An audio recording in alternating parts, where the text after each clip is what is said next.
So thank you for joining me in this second video about compression garment fitting. We're trying to troubleshoot some of the common problems that you, the patient, or even you, the therapist, are having getting a quality fit that would make someone actually want to wear their garment comfortably. So in our first video, we mentioned having lymphatic drainage done first so that the limb is emptied or evacuated of all the fluid there. So it's going to pinch less burning, tingling, and all of that. But the second part of this is very important too, and that's getting the right garment. So there is a difference between medical grade compression wear and non-medical grade. In other words, a lot of people I know I've seen go into a store, they'll pick up a box that says it's a compression garment, and they kind of hold it up and think, oh, maybe this fits me.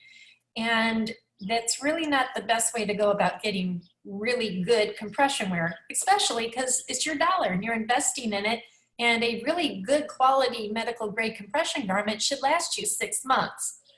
So if you're wearing something else other than that and it's starting to fall apart sooner than later, more than likely it's not a medical grade compression garment. So let me give you a couple pointers here. Number one, in our clinic, we were all certified measurers for medical grade compression garments, which means a physician can actually write a script for the amount of strength that you need for you. It's not a one size fits all everybody. It's what do you need? How much compression do you need? Just like when you take an antibiotic. Maybe you take 250 milligrams, maybe it's 500, 875 milligrams, depends on how intense your case is, and your physician writes a script for it. And it's the same with compression wear, where they can write a script for the amount of strength that you need for your particular condition.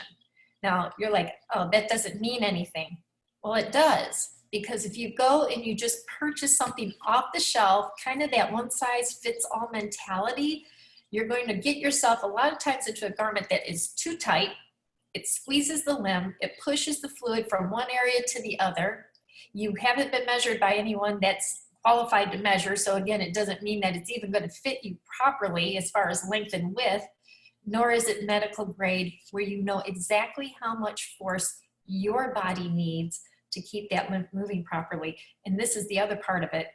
I've actually watched and seen people come in my clinic wearing the wrong type of compression that's made the lymph turn and flow the opposite direction. So it had completely the opposite desired effect.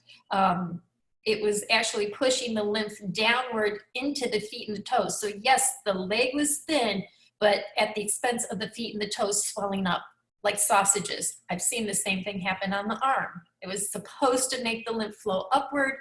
Instead, it went backwards and into the hand. Again, it was not a medical grade compression garment made to measure at the right amount of intensity for that patient. So we want your garments to fit you properly. I know you don't want to hear this, but I have to tell you, it's best to start with your doctor first. You know, that extra step is going to save you many other steps and a lot of dollars along the way. And in the next video, we're going to talk about what a certified measurer is exactly measuring and who are these medical grade compression garment dealers. So you get yourself into the right garment that you're going to be comfortable with and you'll be happy to wear. So thank you for joining me, Lisa. It's lymphdoctors@gmail.com. If you have questions, we're making videos 2 to 3 minutes so that we can answer your question and probably someone else just like you. Thank you so much.